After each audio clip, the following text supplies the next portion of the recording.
à tous, merci à vous de nous rejoindre sur Monaco Info. Quels sont les faits d'actualité que nous allons développer dans votre édition? Voici des éléments de réponse dans ce sommaire.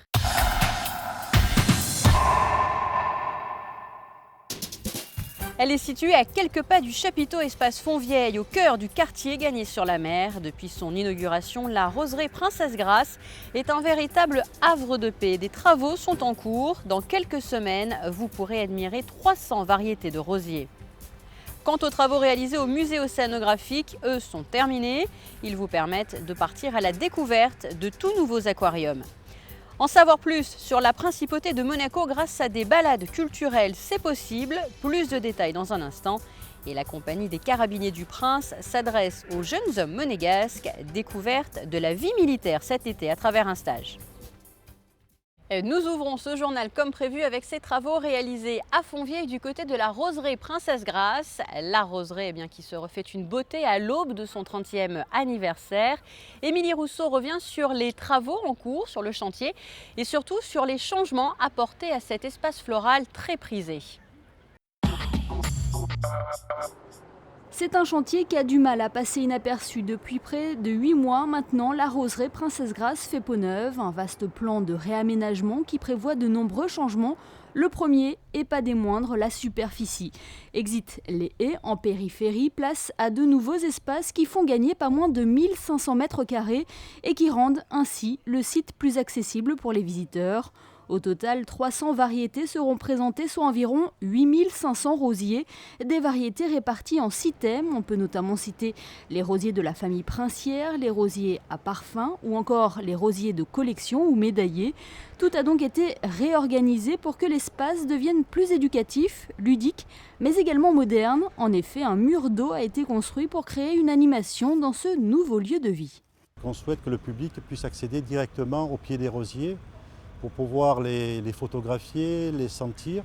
Donc on a créé des petits passages à l'intérieur des massifs qui permettront au public de se promener au milieu des rosiers, alors que dans la précédente roseraie, il était interdit d'accéder directement au pied des massifs à cause du gazon.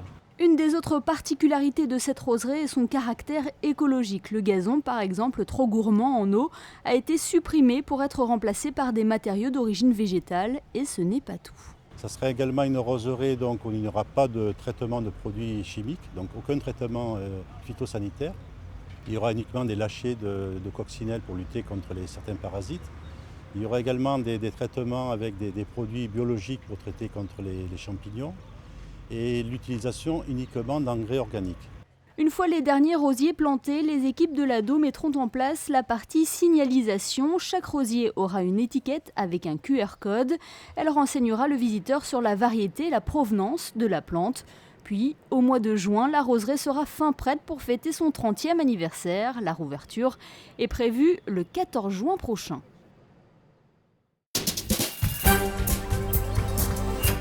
Dans le reste de l'actualité, vous le découvrez sur ces images. Nous prenons la direction de la résidence du consul des Pays-Bas, M. Van der Worm, à l'occasion d'une réception organisée dans le cadre de la fête du roi des Pays-Bas, en présence de son Altesse Sérénissime, le prince Albert II, et de son Excellence Michel Roger.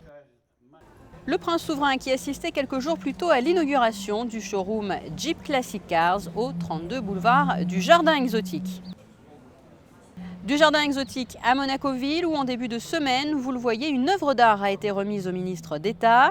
Une réception a ainsi été organisée avec l'artiste Belly, une artiste peintre qui évoque ses émotions à travers son art et qui est bien connue en principauté où elle organise très souvent des expositions.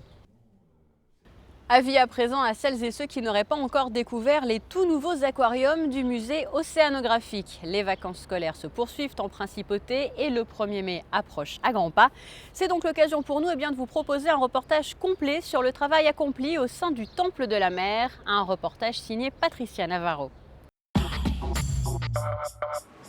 Pour offrir un espace repensé et modernisé, de longs mois de réflexion puis de réalisation auront été nécessaires.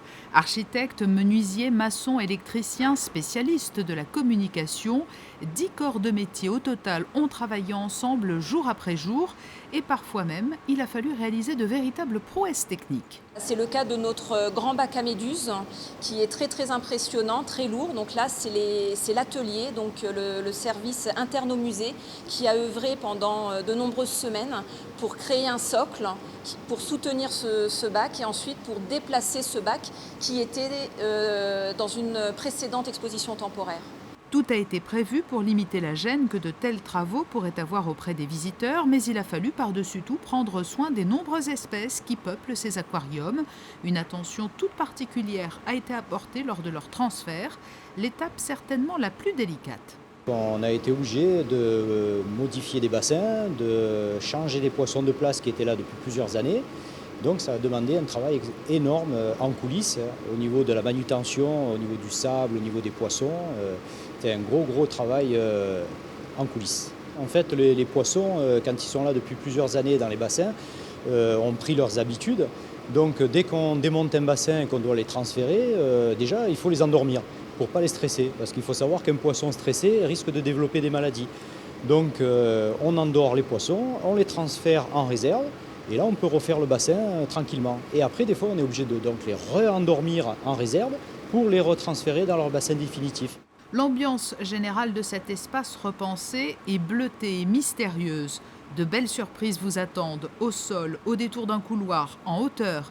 Les architectes du renouveau de ce vaste espace ont joué également avec le bâtiment, avec les pierres, les alcôves, les escaliers cachés qu'abrite le temple de la mer.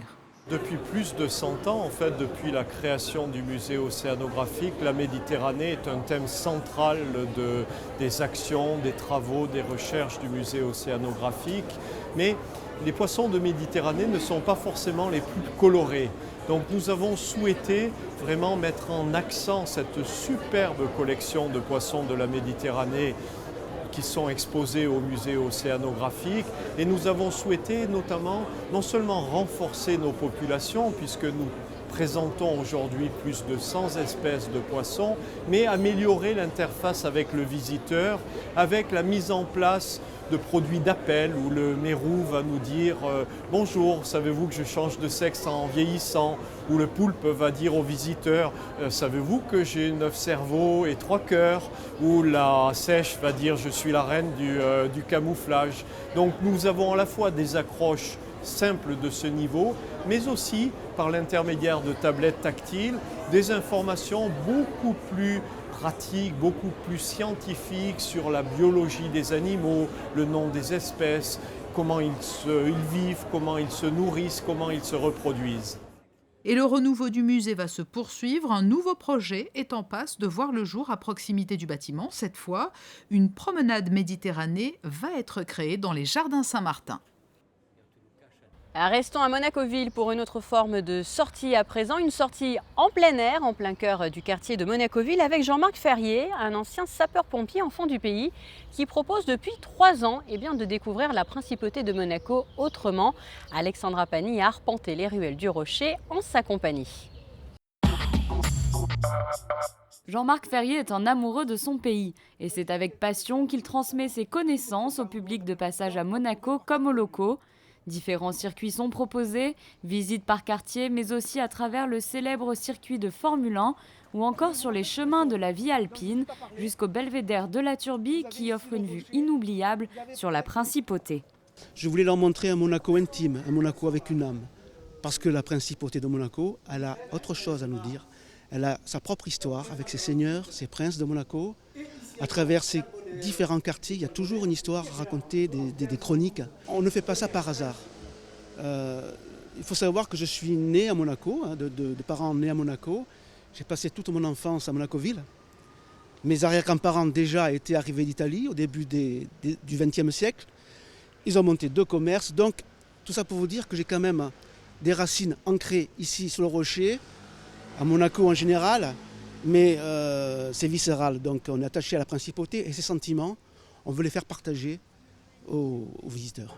Ce mardi matin, une dizaine de personnes s'étaient donné rendez-vous sur le Rocher pour découvrir un Monaco plus intime.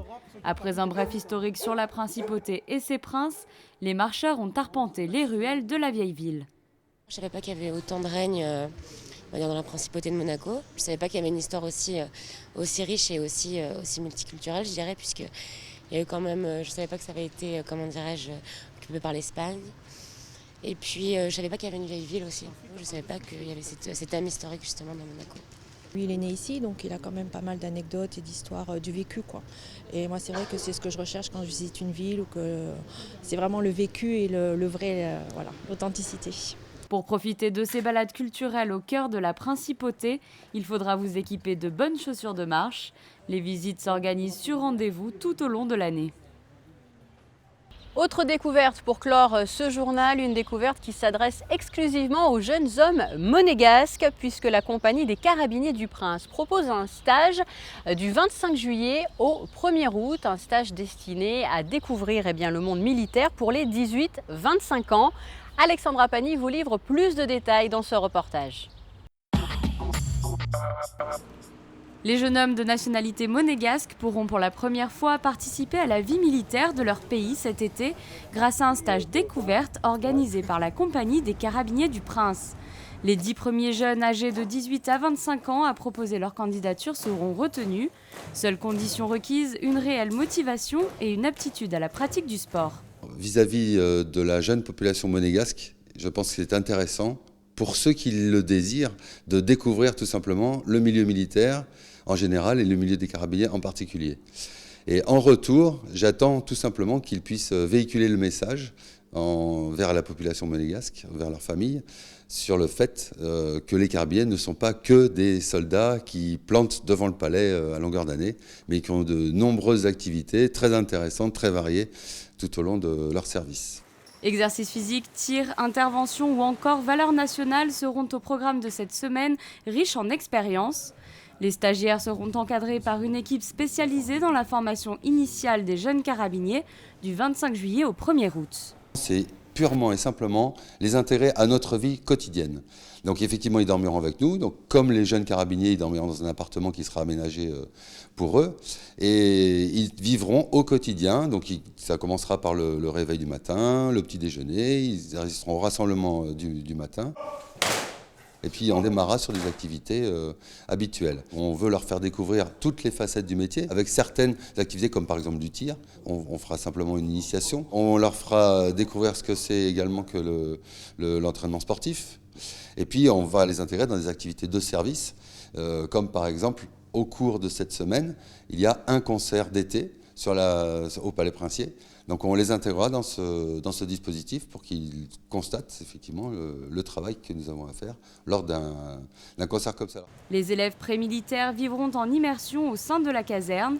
Cette semaine d'apprentissage se conclura avec une cérémonie de remise des diplômes en présence de leurs familles, des carabiniers instructeurs et des personnalités de la principauté. Voilà pour l'essentiel de l'actualité. Je vous propose à présent de passer aux effets du ciel pour les jours à venir. Mercredi, dernier jour d'avril, un temps moins agréable avec davantage de nuages et une pluie en seconde partie de journée, température comprise entre 15 et 17 degrés. Jeudi, pour la fête du travail, stabilisation avec davantage de soleil que de nuages, mais un vent assez sensible, compté jusqu'à 20 degrés au meilleur de la journée. Et puis vendredi, nouvelle détérioration du temps avec un grand retour des nuages et un vent assez humide. Samedi, persistance de l'instabilité avec un ciel mitigé, des températures de saison de 14 à 18 degrés. Fin de cette édition, merci à vous de l'avoir suivi. Place à présent au 7e art sur Monaco Info avec les sorties cinéma de la semaine signées José Sacré et une rencontre dédiée au film Le Secret de Véronica. À très bientôt.